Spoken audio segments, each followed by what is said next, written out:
We're starting a new book today, First Samuel, and I find it quite exciting actually. I wonder if there's anyone new who's joining us. If there isn't, then I'll just skip past the slide because all of us are familiar with our format and how we go about with the study. So Samuel, I'd posted 2 videos.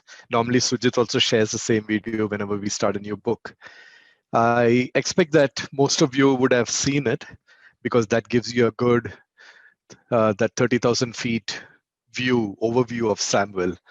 Both are very excellent videos. I will not go into that level of background. So I'll just try to pick on some background of the first book of Samuel, which is slightly different, a different perspective. If you haven't seen those videos, I would suggest that you see it after this class, because it's nice to have a good context when we study the word. It gives us a different way of looking at it so that we'll understand more. So having said that, some initial background. The books preceding First Samuel is Deuteronomy, Joshua, Judges. I'm just picking the last 3. Deliberately, I'm leaving out Ruth, and there's a reason for that. I'll just talk about that in the next slide.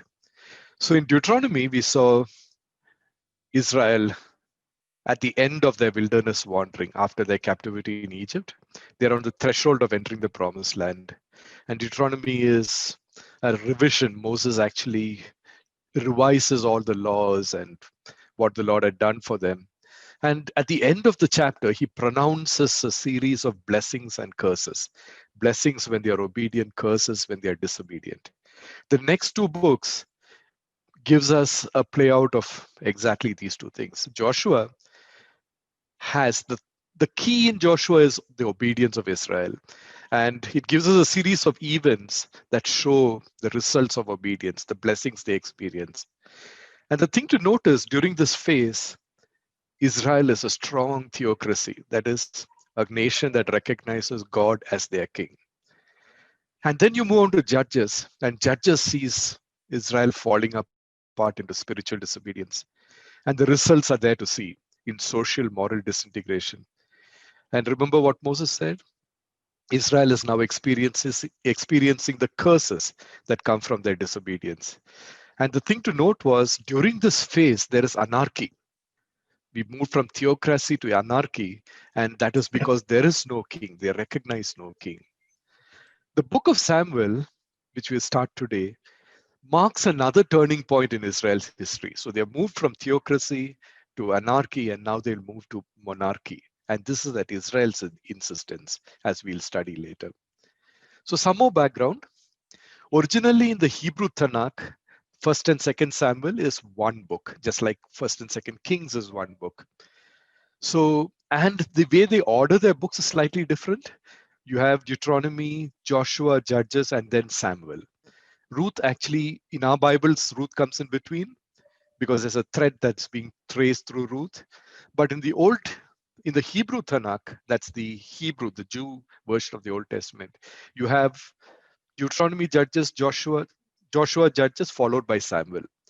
So in that ordering, it's actually interesting to look at the last verse of Judges and look at something that introduces Samuel.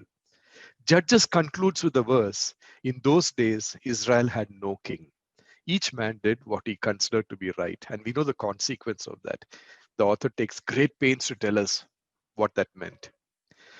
And Samuel starts with a small interlude. The first 2 chapters is a small interlude that brings to the stage a very important player named Samuel, who's both a judge and a prophet.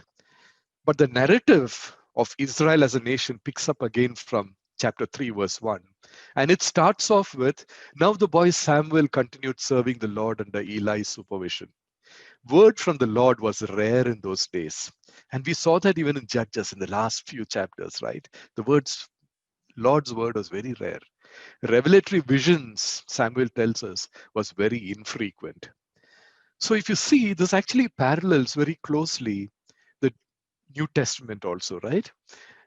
The Old Testament ends with Malachi, and we knew there was about 400 years of silence after the ministry of Malachi. And then the New Testament starts off with the announcement of John, the arrival of John preparing the way for the Lord. So there is this parallel. Samuel also, after a period of silence, we see Samuel appearing on the stage, preparing the way for the king to arrive, for Israel's king to arrive. Okay, so just that is some setting I wanted to set before we start. First Samuel itself, when we look at First Samuel verses 1 to 9, like I said, the first two books introduces Samuel, brings Samuel on the stage. He was also known as Israel's last judge and probably the first main prophet.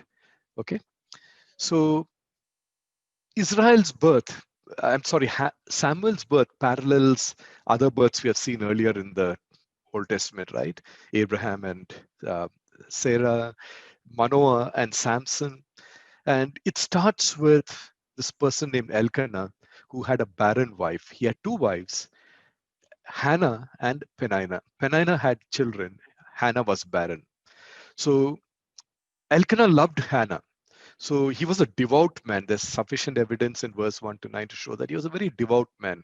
Every year he went to Shiloh to the tabernacle to offer his sacrifices as was mandated in the law. And he showed special affection to Hannah, who seemed to be always troubled. She was in deep anguish because of her inability to conceive.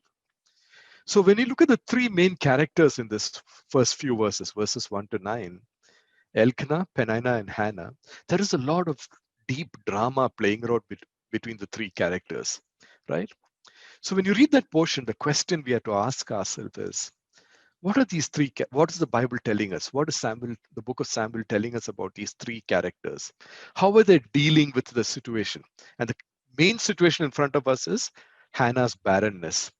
How are they dealing with it? Is there sensitivity or there's lack of sensitivity? And from this, can we learn something about how to deal with pain and anguish of someone who's near to us? So that's the first question for us to think about. Take a minute to read that portion. I hope you've already read it. Think about it, and then you can share. So let's take a look at what we can learn from this portion. One is from a context in that setting, in that time, God had promised, from most of the people knew that God's promise, one sign of God's promise of his blessing is that his people would have many descendants if they obeyed him.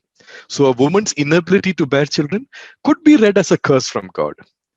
And verse 6 and 7 seems to indicate that Peninnah used that as a barb to torment Hannah, right? And clearly there is domestic distress in Elkanah's household between the two wives. Peninnah is actually probably tormenting her. Question we need to look at, which we'll look at in a little more depth, is what is Hannah's pain? Okay. Second thing, when we take the second character, what can we learn about Elkanah? We see that he was a very devout man, right? He every year, or he was very obedient to the law.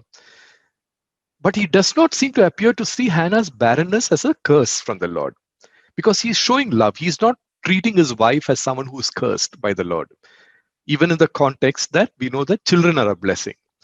So going by his devoutness to God and his extra care and love that he's showing Hannah, we can conclude that he was a devout man. He loved Hannah and he did not see her barrenness as a curse. However, one thing that stands out is Elkanah is unable to really identify and empathize with the cause and the depth of Hannah's anguish. When we read verse 8, he has three why questions, right? He asks Hannah, why are you weeping first?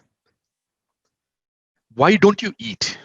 Why are you downhearted? It is almost like a cry. His questions are statements of say, come on, pull yourself together. And clearly he's saying it is beyond us. The problem is not something that we can fix. It's beyond us. I'm sure it's not for that they did not have sexual intimacy, that they were not having children. So he's showing his why questions are showing a clear frustration that his quick fix solutions, that is, he's given a double share of all the goodies, extra love to her, these solutions don't seem to be working.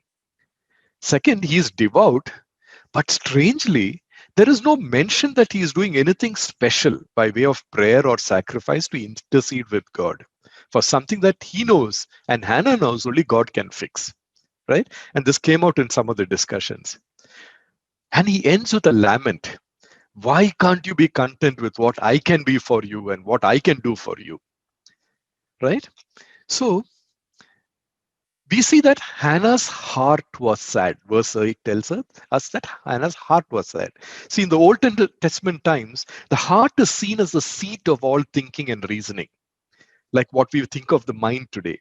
And the depth of her sorrow, therefore, when you say her heart was sad, it means her sorrow and anguish was so deep that it pervaded everything she did and every aspect of her life. So it is not that Elkanah could ever be oblivious to what was happening. And we know that he wasn't. So, what was the cause of Hannah's sorrow?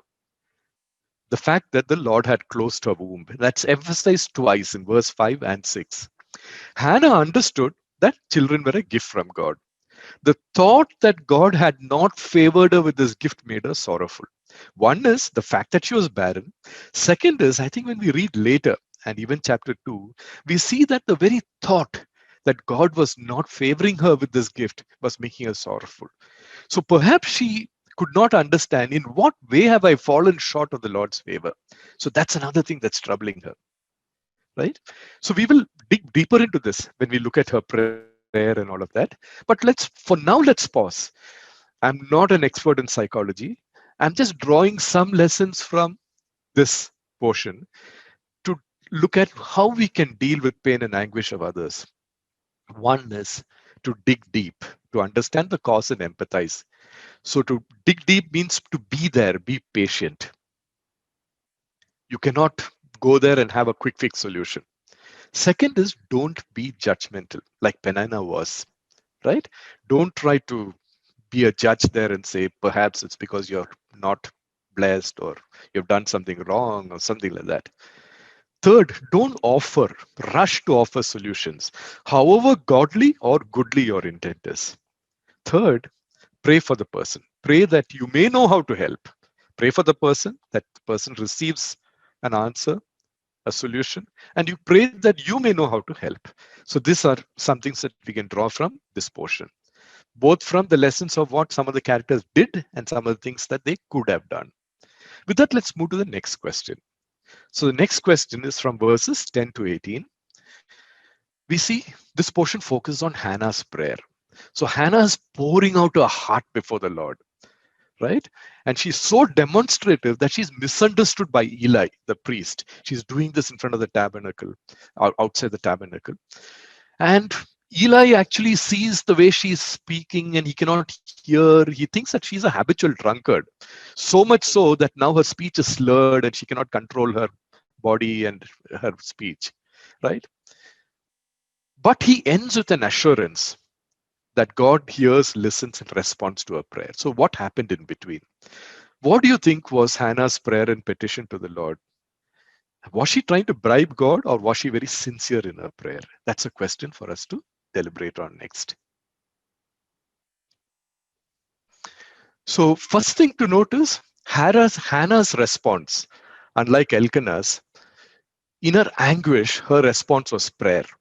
And we are told that she prayed a great deal and she prayed oblivious to where she was. She wasn't bothered about who was watching her, right? Sincere, extensive prayer.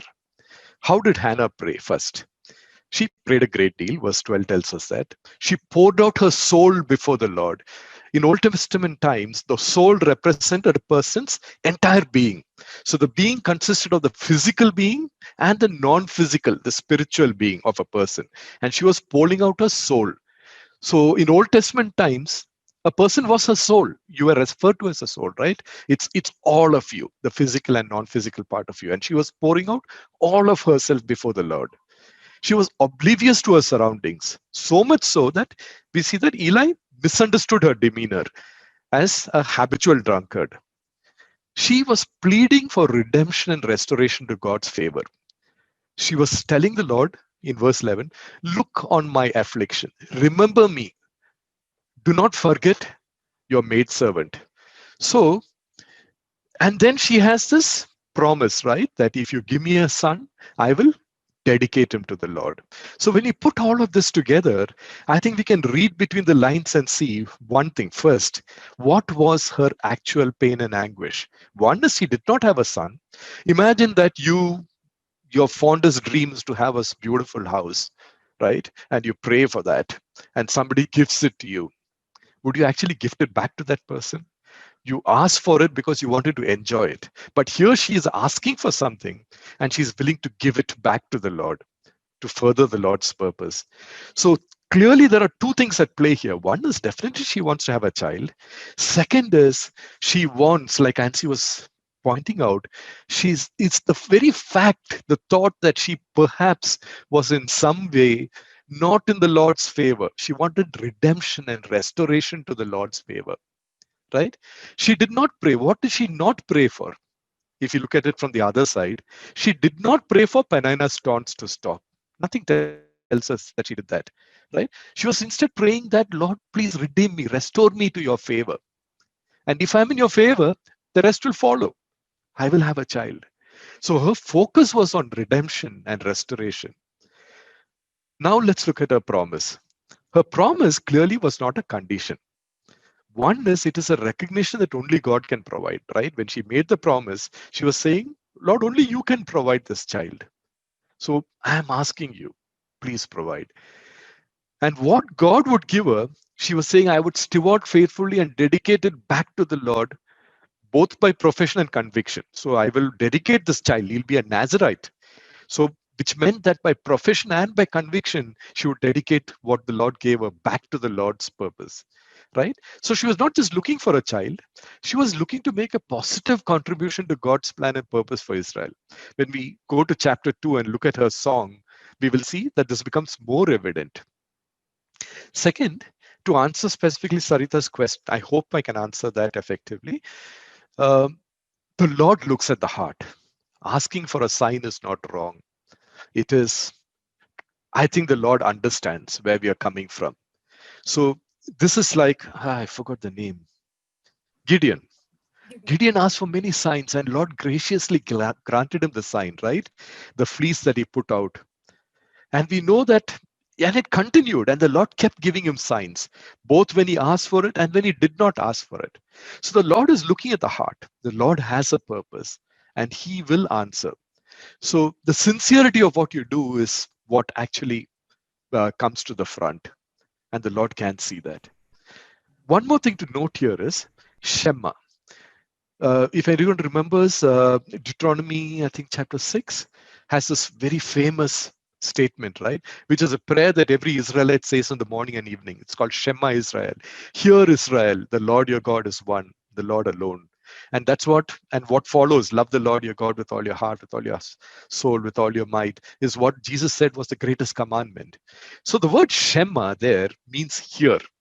But it's important to see that in Hebrew, there is no separate word for hear, which is the sound waves, the physical part of sound waves hitting your ear. There's no separate word for listen, which is what happens when you process the sounds that you hear and the response that it evokes in within you. So Shema was all together. It's a word that meant hear, listen, and respond. There was no separate word in Hebrew to all of this. So when you said Shema, it meant hear, listen, respond. So when she was praying to the Lord, she was Shemaing to the Lord, right? And Eli's blessing assured her that the Lord would surely Shema her prayers, that he would hear, listen, and obey. And that is why she was comforted. So I hope we dealt with that question. Otherwise, we'll probably have to discuss that a little more. Shall we move to the next question? Okay, let's move to the next question. Verses 19 to 23. Hannah's prayer is answered, right? And she stays true to her promise to dedicate her son Samuel to the Lord's service. Elkanah, we see, is a willing partner, is a supporting and willing partner in her promise. One thing to remember is if you read Numbers 30, 1 to 8, which talks about the vows taken by a woman when she's unmarried and when she's married. The key thing is a woman's vows, if it involved that something that she had to do, It could be vetoed by her father or by her husband. And then she would not be held guilty of breaking a vow. So Elkanah had that way out. When Hannah made this promise, it was her promise, and he had a way out legally. What do you think when you read this portion about Hannah and Elkanah's character, going by the way they dealt with Hannah's promise to God? So, a short portion. So, just explore the way they deal with Hannah's promise and what can we understand about them. So, let's look at this question. So, we see that the Lord in verse 20 shemad Hannah's prayer. She became pregnant and in time gave birth to a son. The name Samuel, like somebody pointed out in the chat, probably means heard of God. Shem. There's a Shem in that name. Hannah named Samuel because she asked the Lord for him, verse 20. So the very name is Hannah's response, right, to the fact that recognition that the Lord had heard her prayer. So the Lord, we can see, shemad her prayer. He heard, listened, and responded. Elkanah, like you all pointed out, affirmed and supported Hannah's oath to dedicate Samuel. Her vow had become his, right? By not vetoing it, her vow had become his. He had, by law, an option to overrule her oath, which he did not take. And they stood together in the decision to dedicate their first and only fruits at this time. Together, this was their first fruit. And the only fruit they had no other children, to the Lord's service. So that's something we can see about Elkanah. And Hannah's commitment. So once she has got it, she's not willing to, there's no evidence that she's unwilling to relinquish what she has got. Her commitment testifies to the cause of her anguish. So the very fact that the Lord, she has evidence now that she is redeemed and restored to the Lord's favor, was a large part of the answer that she was seeking. Remember her prayer? Look on the anguish of your servant. Keep me in mind. Do not neglect your servant. So her plea was twofold. It was to know that she was in the mind of the Lord, and the sign would be a male child. It's not that she did not want a child, but the child that she would get would be a sign that the Lord had that she was in the mind of the Lord. She was willing to nurture what the Lord put into her hand and unconditionally offer it back to the Lord's service with thanksgiving. We see that in the latter portion, that they go and offer all the thanksgiving offerings that they need to do for an answered prayer. And Elkanah stands by her, right? He had taken her oath as his own. Elkanah, interestingly, when you read verse 23, he says, so he's going the next year for the sacrifice again, the traditional yearly sacrifice. And he expects Hannah to join him, but the child is young. And Hannah tells, I would like to stay back and wean him. So probably when he's 3 years old is when I will join you and we'll go and dedicate him to the Lord. And there's an interesting thing that Elkanah tells her, do what you think is right in verse 23. Compare this to this. This is a statement we heard in Judges. And in Judges, it was a lament because it said, in those days, Israel had no king. Everyone did what was right in his own eyes. Elkanah is telling Hannah, do what is right in your eyes. So real discernment we see comes when you recognize the Lord as king. Elkanah's faith supports and strengthens us, right? He is a strength and a support to his wife's faith. Why do we say that? Because he tells Hannah, only may the Lord establish your word in verse 23. So what does he mean? The Lord had already established his word, right? By answering their prayer for a child. So therefore his word implies his belief that for Hannah to keep her commitment, it would require the Lord's strength. For her to keep her commitment and dedicate the child to the Lord as she had promised. And so we see Elkanah is also a man of faith. And together, they are much stronger together. Right?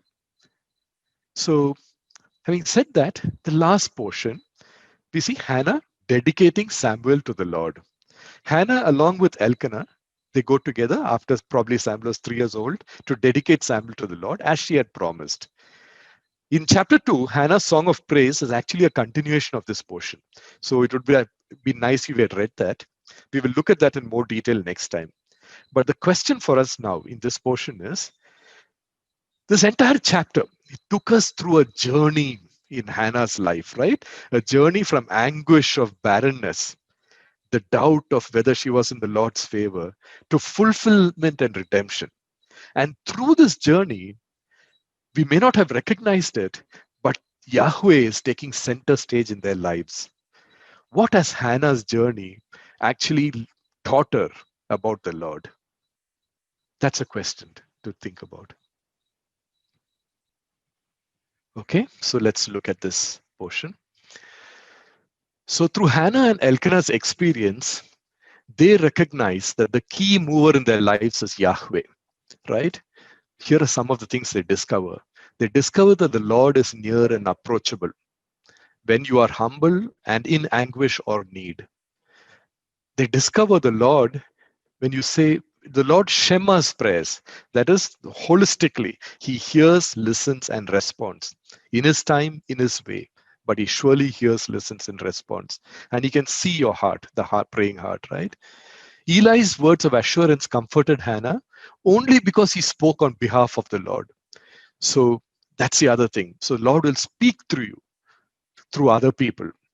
And that will be an assurance, right?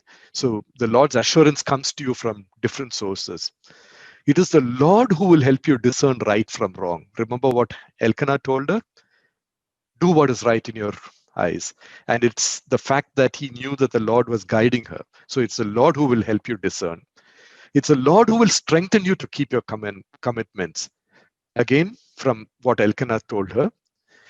And then to be in the mind of the Lord is the source of all provision.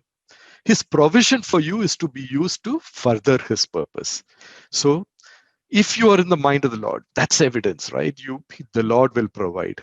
And when the Lord provides, it is so that his provision can be used to further his purpose.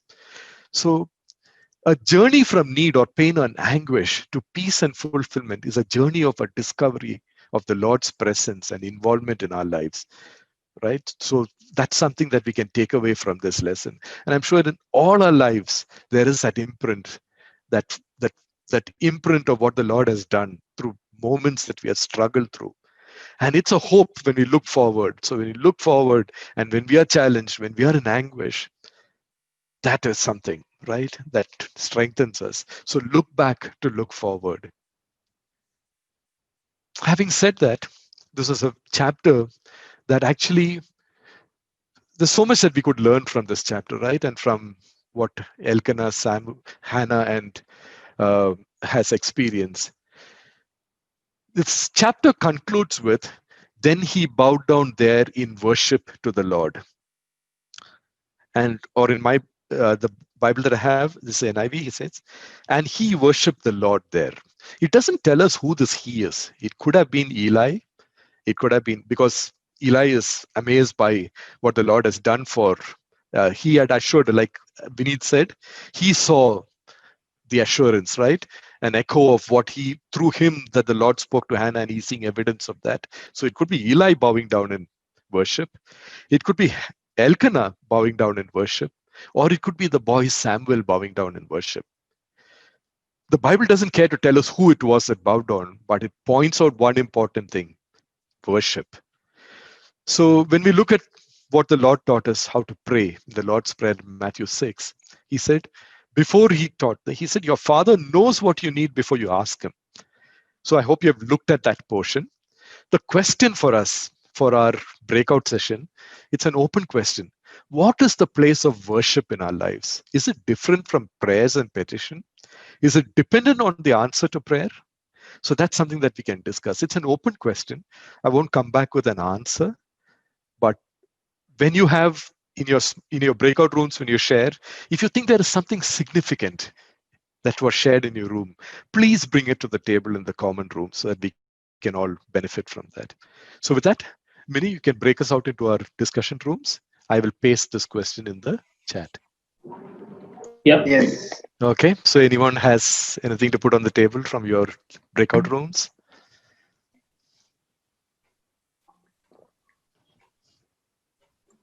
We just had a couple of points.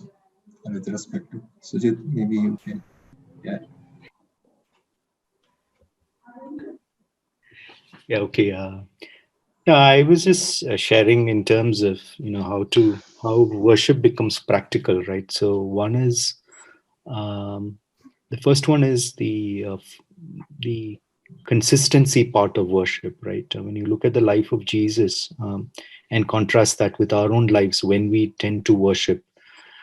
In our own human frailty, I think generally speaking, we will worship in one of two cases. One in our lows, like in Hannah's case when she didn't have a child, or in our highs when you have essentially a child. In our own cases, we can reflect back. Those are the times that we tend to truly call out to God in worship. But if you look at the life of Jesus, we went beyond that. There was that consistency when life is not too good, not too bad, on a daily basis, on a consistent basis, reaching out to Him, because God is there all the time with us. God is there everywhere. So space and time are not a constraint of Him being with us. It's more about us finding the time and the space to be with Him. That was one, and the second one was essentially the ability to express yourself freely with God is an attribute, I think, in true worship. Because irrespective of what we go through, as God knows our hearts, there's no point trying to put on a false face before Him, unlike what we do in front of humans. So crying out to God or essentially expressing your concerns is what Jesus did as well when He went through sorrow and pain and suffering. He was asking and talking to God as well. So those two things were what I shared essentially. If we evaluate our own lives in terms of worship, probably asking the questions with respect to or striving for consistency and expressing our true heart is essentially makes worship more meaningful. Any other room? One thing I did not actually mention in the room, but I just want to float it here, right? This question about, is it dependent on the answer of prayer? We really need to introspect as to why we ask that question, because that in itself, somehow we feel that praying is not enough, right?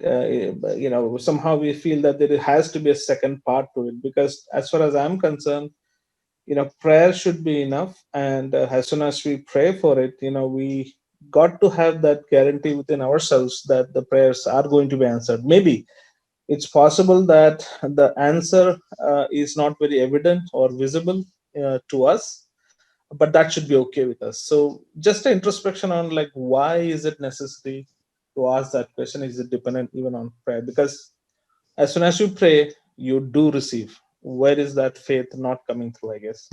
Okay. So it's also like asking the question, what is worship? Is it different from prayer? Right? It comes from that question. Yes, I was actually mentioning that in the room. What's actually different? Sort of introspecting itself. What's the difference between a worship and a prayer? Prayer, I associate more of you're petitioning for things that we deserve, and we are allowed to, and we should exercise our birthright, if you may, to petition to our own Lord and Savior. That's fine. But what's the difference between that to the worship? Yeah. I wonder whether Vineet, would you like to share? Because I think you answered that question for us in our room, right? Sorry, Sushil, the worship or the big... I think the question that Rajiv was asking also, what is worship? What is prayer? Okay, maybe I can... what I mentioned was, I look at worship as... I split it into two words, worthship. We worship because only God is worthy of worship. Nobody else is worthy.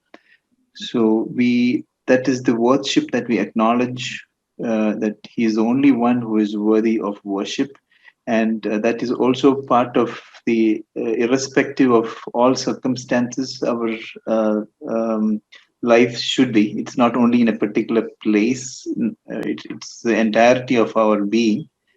And prayer, I was also mentioning that it's a communion with God.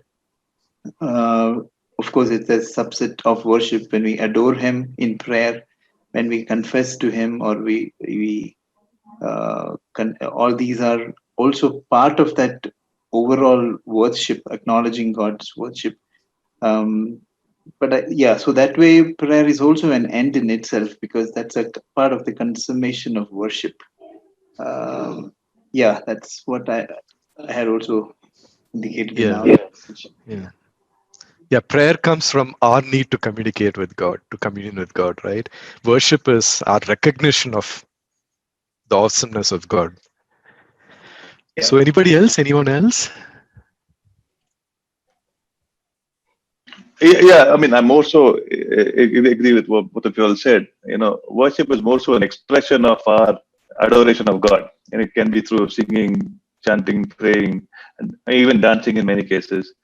But whereas prayer is a sort of a communication with God, it's something that it's quite personal. Prayer is personal. Prayer could be for the others as well, but more so it's a method of communication. It could be personal in many times. So I hope we had a good study, and there's a lot that we can carry out from this. Just to summarize, 2 statements. We know that the Lord will shema our prayers. He will hear, listen, and respond. And worship is our only proper response to the awesomeness of God, right? And worship is our continuous response. It's a recognition of what the Lord is. So that's just leaving that as a thought. Next class, chapter 2 of 1 Samuel.